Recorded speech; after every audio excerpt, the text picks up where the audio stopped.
What is your experience as a young person trying to seek employment in this economy?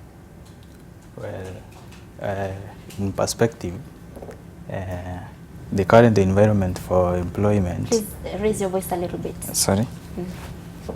In perspective, I was saying the current environment to seek a job after graduation is so much challenging, considering the fact that right now the economy is saturated with graduates, so there is a competition for in search for jobs and stuff like that. Are you employed yourself?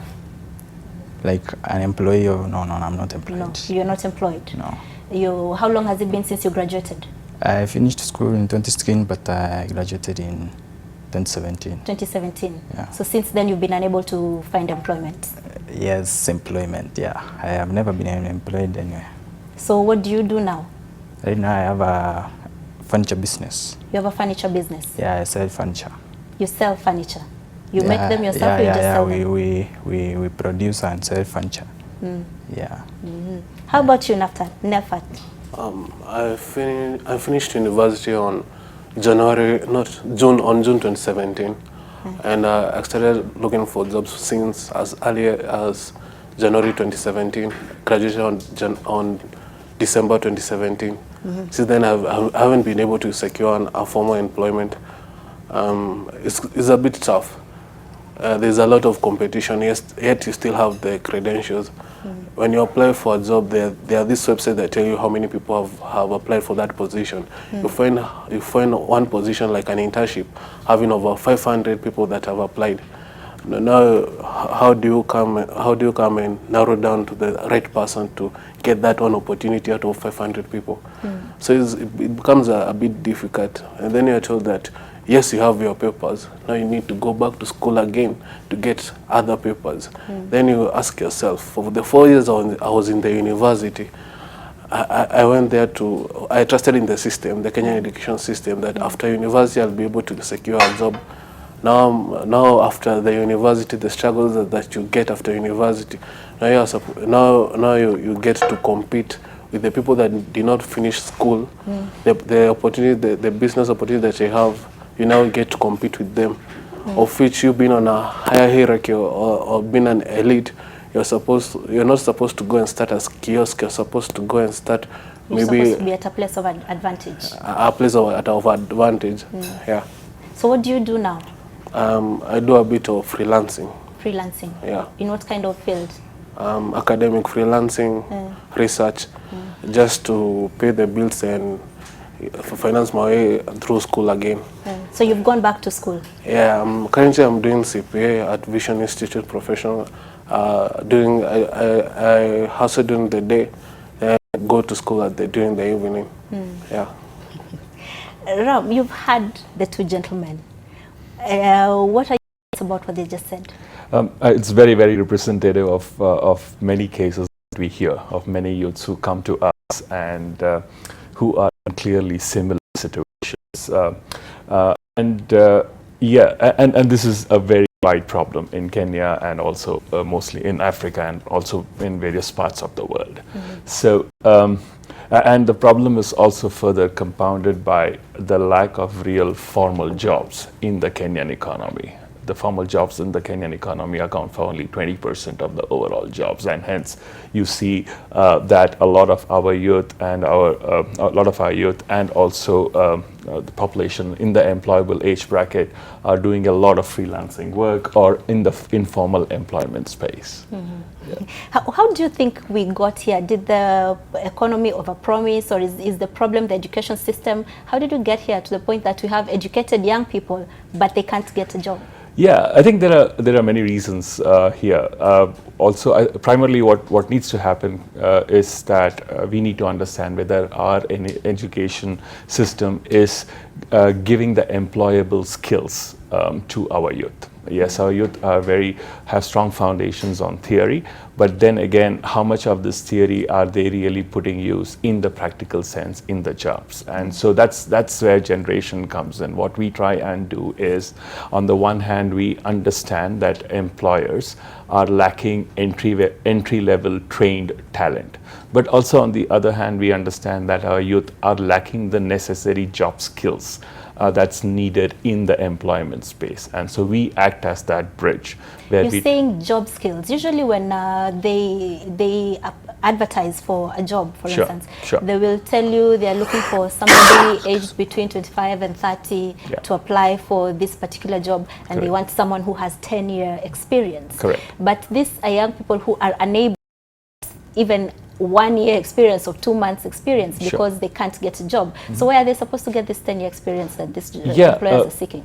Correct. So I think what we try and do is we actually focus on entry-level roles or occupations where there is zero emphasis on experience. What I mean by skills is not necessarily work experience, but necessarily the skills that are relevant to that particular role in that particular job. So for example, communication. For example, one of the spaces that we work is retail and restaurant, where we provide for bartending and waitresses roles. So we fully understand what it takes for somebody to be excelling in that role. Right? What are they supposed to do? What is the cashier expected to do? How is the cashier expected to handle money? How is somebody waiting upon a customer? How do they need to speak? So we go very granular into what are the specific skills that are required. And then what we also do is we skill our youth with the behavioral skills, because today you might have youth who are very good on the technical skills, but then unless you intersperse that with the behavioral skills, the attitude, the communication, the personality that you need to carry into the role, that's what employers are looking for, and that's what generation tries and does. Yeah. Naftal, what are some of the things you've had? Have you ever gotten feedback for any of the applications you've made? Yeah. What are some of the things they told you? Yeah, you know, in Nairobi, life is so challenging. Like, you have bills to food, so maybe the amount of money they promise to give you every month, you weigh your bills and maybe your needs, you find it doesn't make sense. So maybe you are in a dilemma: should I or should I not? So you decide, I'd rather stay here, find my way out, than going to work knowing that I'm paid but I cannot foot my bills at all. So for example, I had gone to a certain farm along Mombasa Road for interview, and then, in fact, I had reached a stage of being given a contract to sign. But then they told me I have to go under probation first. Then the probation will be in a duration of 3 months.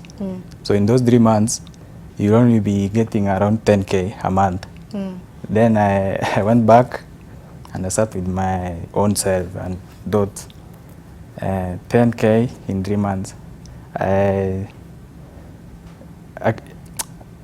It needed me to move. Like, I had to relocate from where I stayed back then to somewhere close to that farm.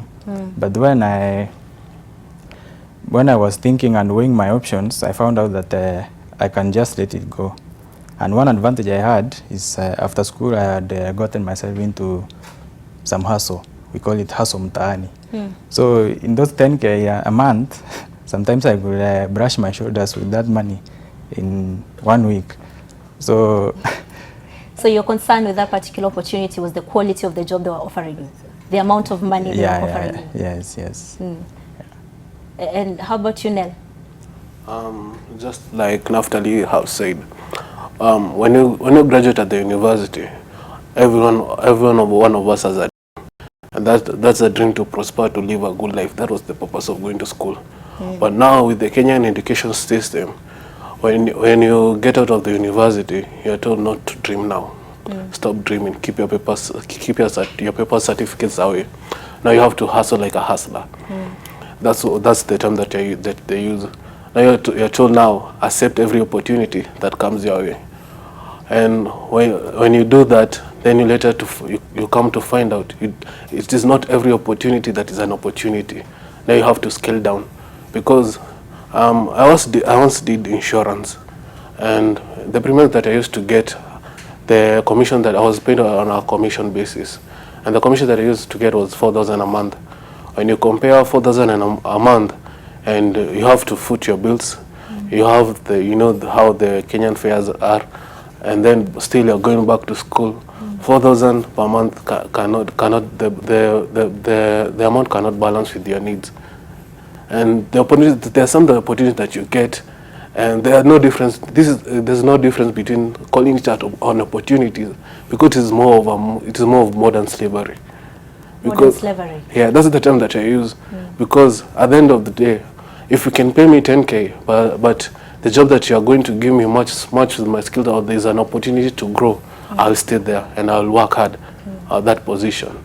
But now, when there's those opportunities that we don't call them opportunities, now they are modern slavery. There's no opportunity to grow.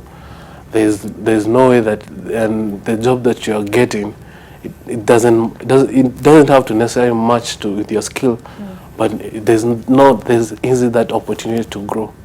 There's easy that opportunity to elevate yourself.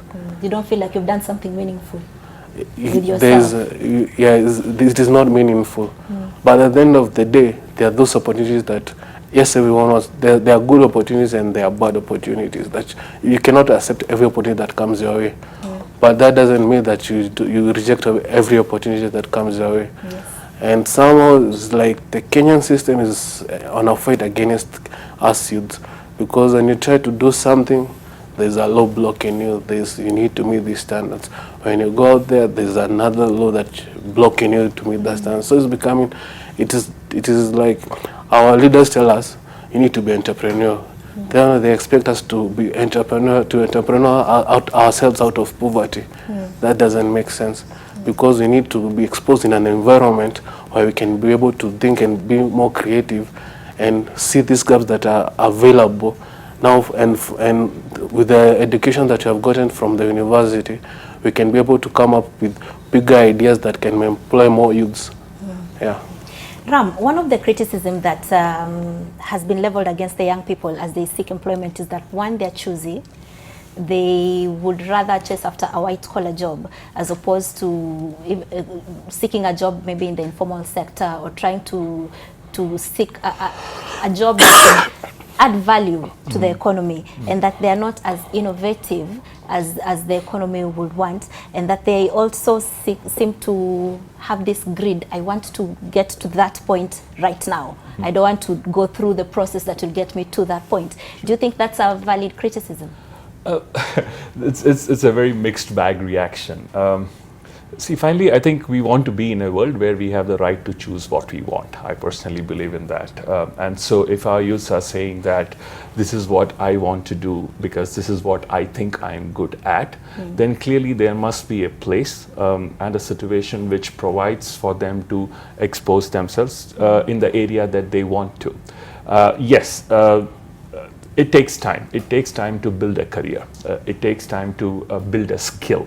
And skill doesn't mean university degree here. Skill essentially means what it needs for the employer to for the employer to look at you as a person who is willing to be in that job and is a long-term player. Because one of the from an employer point of view, and I'm not taking sides with the employer. Be very clear here. From an employer point of view, what they are looking for in the team that they recruit is, yes, the willingness to do the immediate job or the immediate role, also the willingness to take more responsibilities and hence being flexible. But again, flexibility can be two things, right? On the one hand, I can be flexible to take proactively more responsibilities. But then on the other hand, I also do not want the employer to give me much more than I can realistically handle. So there is a very fine balance here. And so how do we manage these balances? This is where we need to have the employees and the employer and the youth in this case who are getting into jobs to be able to have a conversation, a dialogue. You heard what Naftali here said.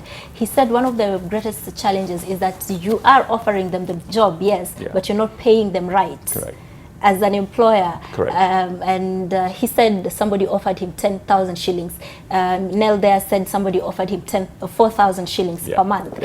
Why why do you think the youth feel that you're not paying them enough for the job you want them to do? Correct, and that's definitely not enough. When you have the minimum wage, which is 14,000, you cannot realistically pay somebody 4,000 in this case, or 10,000. End of the day, you have to take care of yourselves.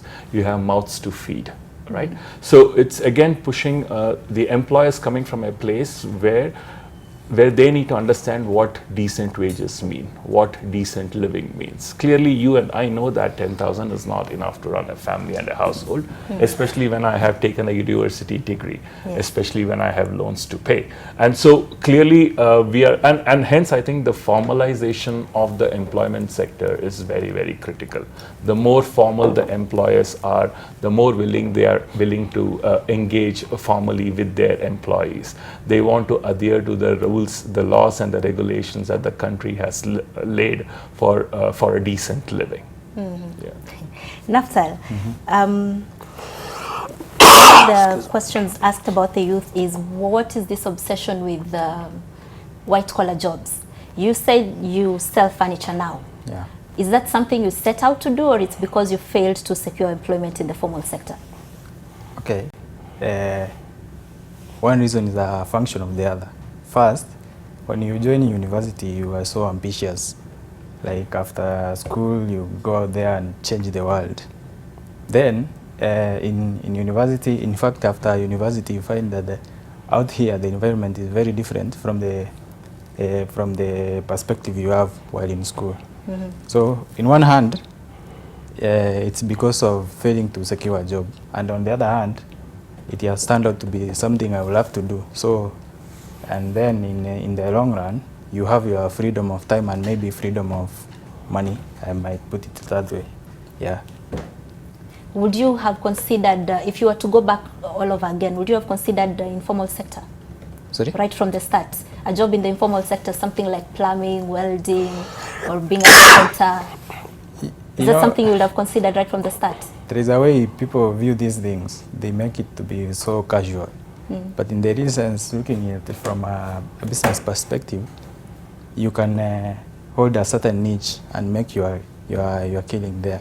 So you can turn out to be a business person, not just a welding person. Like you don't have to do it, but you have to be innovative, maybe create. You have the design, but you get someone else to do the welding. You have the designs, be more innovative and be incorporate the things you said, like integrity, like how you handle your customers, and in the end, you might find out that you will need some people to help you. Like you can't do it on your own if it grows and like that. So really, it's Are you happy being selling furniture now? Yeah. You meet all your needs, okay? I cannot say I meet them okay, but I think I'm on the right track. And, you're on the right track. And you cannot be doing something you hate. That way you are not going anywhere. So there is some pride of, yes, we have this, we are running this, you have some few guys here who help you do it. So like, it's something, it's something. Yeah, you get it. How many people do you have working for you now? Have you been able to create job opportunities for other young people? I cannot say working for me, working together. Working with you? Yeah. Like right now we are about 4 guys. We were 5, but recently one of them just left. So I have like 4 guys where we work together. One is so good in advertising. Another one is so good in making the stuff. I also do it. I have hands-on. Yeah. That's good. Nell, how about you? Would you consider a job in the informal sector? The informal sector, yes, I would. The informal sector is one of the biggest sectors in Kenya right now. There's a lot of opportunities in the informal sector, but now you need to have that knowledge or have that niche on how to tap them. So would I consider in the informal sector? Yes, I would consider. Yeah. You said something there, have the knowledge on how to tap into them. Yeah. You're saying the youth don't know how to get into the informal sector. Okay, if you want to get in the informal sector, okay, there's that. Okay, it is easy to enter into the informal sector once you know what you want to do. And now you need to have that knowledge when you get into that informal sector. What you need to have a business plan. If I let's say if I want to sell, maybe we call it mtush, second-hand clothes. Maybe I'll start selling them as a hawker. Then after like 2 years, then I find a small store. Then after 3 to 5 years, then I'll be having like 2-3 stores. So if will I consider going back to an opportunity in the informal sector? Yes. In fact, I have been analyzing the opportunities in the informal sector because, like, okay, you cannot always rely on the formal sector, and the informal sector, there's a lot of opportunities that you can tap. So it is when I was by the end of the year, we had planned to set up a clothes store. My mom has that knowledge of where to get what, so that was then the end of year plan. If I haven't got a job, yeah. So your degree is in economics and sociology. Yeah. What kind of job would you be looking for with that degree? Administration, finance, policy making, NGO work, governmental work, because economics and sociology is a bit wide. It captures or encompasses a lot of jobs. It creates adaptability. For example, with the courses that we did in sociology, I can even work in we did criminology, we did law. There's a lot of things that economics and sociology holds. Besides that, have you learned any other skill that would be useful for you if you were to be unable to get a job within that industry? For instance, learned how to make something with your hands that you could monetize? Not yet, but in the university I was very entrepreneurial. I used to go to class and I was running like 3 businesses on the side. So, but after school now you have to leave those businesses because of the distance, you cannot manage them. Now you have to come back in Nairobi and start afresh. Yeah. Oh, you're not going to school in Nairobi? I went to school in Laikipia. Now I came back to Nairobi in 2017. Then went back to school at the evening for my CPA. Yeah. Ram, if you look at how the young people seeking for jobs are structured, they are living where they are and coming to Nairobi. Yeah. You had he left Laikipia and came to Nairobi. Yeah. Many other young people are living where they are and coming to Nairobi because of this perception that Nairobi is where the jobs are. Correct. But then you see they come to Nairobi and they're unable to get any employment. Yeah. What are the opportunities that they are leaving behind that they have perhaps not considered? Correct. So we face this quite a lot, and also, for example, when you really go down the deep and the interior rural areas, there are not many opportunities beyond agriculture-related occupations because we are an agrarian economy, and so we face that. But however, when you look at the FMCG companies, the solar companies, there are which operate on a distributed sales model, then you really find that you can actually be where you are and you can cover a wider geographical area where you're selling these products. That requires a very high degree of being entrepreneurial, having a knowledge of the market, dirtying your shoes and making your collars brown, coming back to the to the brown collar perception. So there are jobs out there, but yes, we have to admit that a higher percentage of the jobs exist in Nairobi, both from a service and a manufacturing point of view. Is there maybe something that the education system could do to give these graduates a higher competitive advantage, since as the years go by, a degree alone is not enough to get your job? Yeah, absolutely. So I think we have to take two or three steps back. So today, for example, when I have a university degree, rightfully so, my expectation, rightfully so, is that I will land up with a job that I want. But that's clearly not the case, as Nell pointed out. It also comes back to what is the university actually doing from preparing me from a job readiness point of view. Yes, they are giving me a degree. I understand economics, I understand sociology, but how does that translate into the skills that I need so that I can actually get the job that I want the day I complete university? And this is where I think the education system has not got it right.